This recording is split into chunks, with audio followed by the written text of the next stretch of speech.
स्वागतम सुस्वागतम। स्वागत है मित्रों आपका हमारे YouTube चैनल दलितों की कहानियाँ में। चलिए आचार्य कौलक्लुरी इनाक जी की कहानियों का रसानंद लेते हैं।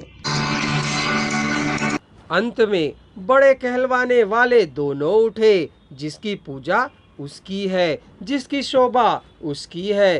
किसी के भी आड़े किसी को आना नहीं चाहिए, झगड़ों की सृष्टि नहीं करनी है।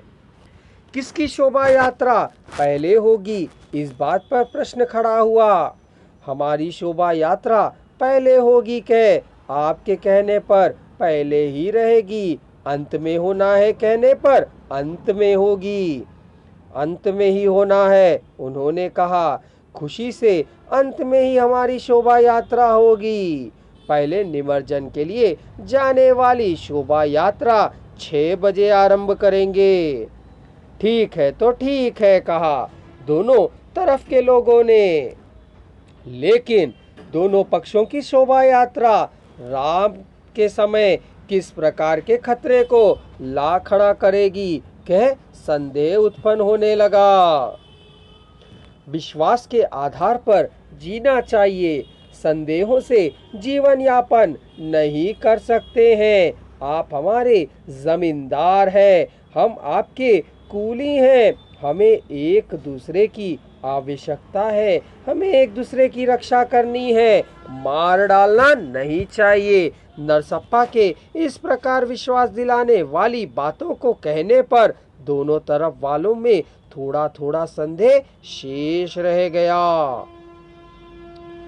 नरसप्पा का स्पष्ट रूप से बताना 4 उपकुल के बुनकरों के 4 विभागों में स्थित यादवों को 4 अलग अलग कुलों वाली बरीना लोगों को पसंद आया। जिसके पास संपत्ति है, नाम पर कुछ नहीं है, उसके उतने स्पष्ट से मर्यादा स्वाभिमान की बात बताने पर हमें क्या बीमारी ने आ घेरा है कि हम नहीं उतना खुलकर बतला पा रहे हैं कि वे अपने लोगों के बीच खुसुर फुसुर कर रहे थे।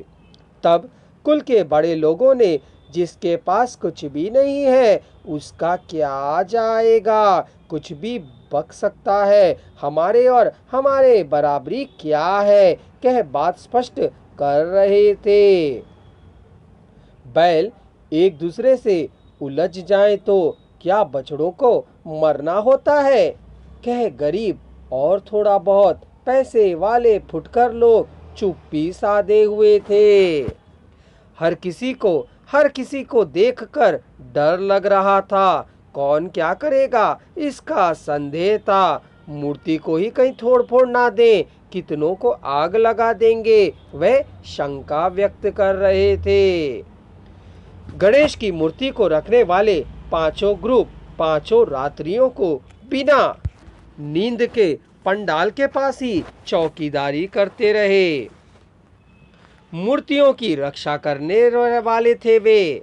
भगवान मानव की रक्षा करते हैं कह सबका विश्वास है, लेकिन भगवानों की मूर्तियों की रक्षा क्या मनुष्यों को करने की जरूरत आ पड़ी है। लोग आपस में बातें कर रहे थे कि हाईवे में मोटरसाइकिल वाले बमों को फेंककर उतनी ही तेजी से चले जाते हैं, किसी के भी मन में शांति नहीं है। क्या आफत मोल ली है मूर्तियों और पूजों को लेकर कह बड़े लोग खुसुर फुसुर करने लगे। कभी भी कुछ भी घट सकता है कह बड़े बूढ़े घर के बाहर ही नहीं निकल रहे थे। वे बच्चों को बाहर गलियों में जाने भी नहीं दे रहे थे। रोकने पर भी न रुकने वाले युवक मूर्तियों के पंडालों के पास इकट्ठे हो रहे थे। उनके पंडालों में भी सभी आकर गणेश जी के दर्शन कर रहे हैं। देख चमारों के आनंद की सीमा ही नहीं थी। मूछ रहित नरसप्पा के मुंह के ऊपर दीपावली का त्योहार को मनते देख नरसप्पा फूल कर कुप्पा हुआ जा रहा है।